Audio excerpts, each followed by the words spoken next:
Yabona bafana bakithi uma ngabe kukhulunywa ngeqembu elinekhwalithi abadlali kukhulunywa ngeMamelodi Sundowns njengoba-ke namhlanje sikubonile lokho ukuthi no, i-Sundowns bafethu iphethe ikhwalithi.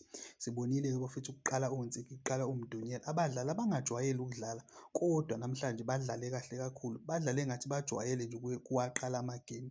Sibonile-ke bafethu naye uNtsiki laphana ethola i-man of yokuqala bafowethu elapha kweMamelodi Sundowns. Lokhu-ke kukhombisa ukuthi umfana mnandi and lo mfana lo ufuna bemsayinise i-permanent deal njengoba eze njengeloni la kweMamelodi Sundowns. I-Sundowns yaya ekhefini iwina laphana ngo-2-1.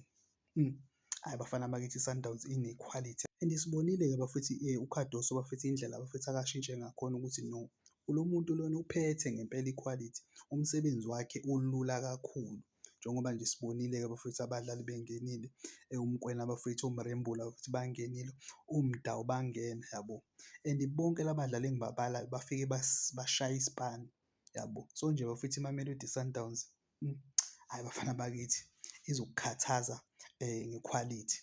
Kunzima-ke bafowethu ukudlala against iqembu elifana neMamelodi Sundowns uma ngabe nje kukhulunywa iqiniso ngoba i-homework la kuzomele ukuthi uyenze and uyenzisise. Hhayi bafana .